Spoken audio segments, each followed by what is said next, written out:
ರಸ್ತೆಯಲ್ಲಿ ಬಿದ್ದಿರುವ ಮಣ್ಣು ಸ್ವಚ್ಛಗೊಳಿಸುವಂತೆ ಜಿಬಿಎಗೆ ಎಷ್ಟೇ ಮನವಿ ಮಾಡಿದ್ರೂ ಅಧಿಕಾರಿಗಳು ಕ್ಯಾರೆ ಎನ್ನುತ್ತಿಲ್ಲ.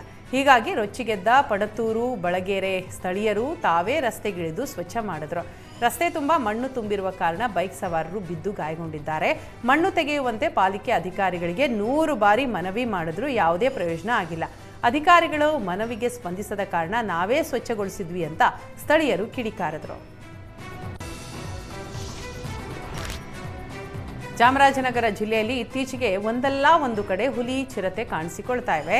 ಇದೀಗ ಗುಂಡ್ಲುಪೇಟೆ ತಾಲೂಕಿನ ಕಬ್ಬಹಳ್ಳಿಯ ರಸ್ತೆಯಲ್ಲಿ ಹುಲಿಯೊಂದು ಪ್ರತ್ಯಕ್ಷವಾಗಿ ಆತಂಕ ಸೃಷ್ಟಿಸಿದೆ.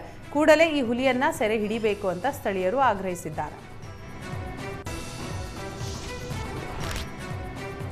ರಾಮನಗರದ ರಾಮೋತ್ಸವ ಕಾರ್ಯಕ್ರಮದಲ್ಲಿ ಶಾರ್ಟ್ ಸರ್ಕ್ಯೂಟ್ನಿಂದ ಟ್ಯಾಬ್ಲೋಗಳು ಹೊತ್ತಿ ಉರಿದಿವೆ. ರಾಮೋತ್ಸವದ ಅಂಗವಾಗಿ ಗ್ರಾಮ ದೇವತೆ ಮೆರವಣಿಗೆ ಹಾಗೂ ಸ್ತಬ್ಧ ಚಿತ್ರ ಪ್ರದರ್ಶಿಸುವ ವೇಳೆ ದುರ್ಘಟನೆ ಸಂಭವಿಸಿದೆ. ಅದೃಷ್ಟವಶಾತ್ ಯಾವುದೇ ಪ್ರಾಣಾಪಾಯ ಸಂಭವಿಸಿಲ್ಲ.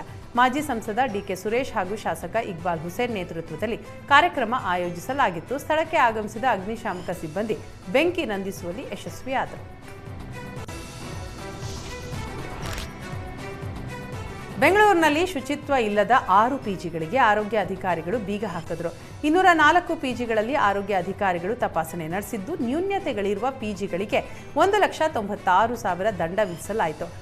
ಆರೋಗ್ಯಾಧಿಕಾರಿಯಾದ ಡಾಕ್ಟರ್ ಶಿವಕುಮಾರ್ ನೇತೃತ್ವದಲ್ಲಿ ಕಾರ್ಯಾಚರಣೆ ನಡೆಸಲಾಯಿತು. ಶುದ್ಧ ಕುಡಿಯುವ ನೀರು, ಶುಚಿತ್ವ, ಅಡುಗೆ ಕೋಣೆ, ನೈರ್ಮಲ್ಯ, ಸುರಕ್ಷತೆ, ಉತ್ತಮ ಶೌಚಾಲಯ ವ್ಯವಸ್ಥೆ, ಅಗ್ನಿಶಾಮಕ ಸಾಧನಗಳು, ಸಿಸಿಟಿವಿ ಕ್ಯಾಮೆರಾ ಅಳವಡಿಕೆ ಸೇರಿದಂತೆ ಮೂಲಭೂತ ಸೌಕರ್ಯ ಇರುವ ಒಟ್ಟು 204 ಪಿಜಿಯಲ್ಲಿ ತಪಾಸಣೆ ಮಾಡಲಾಯಿತು.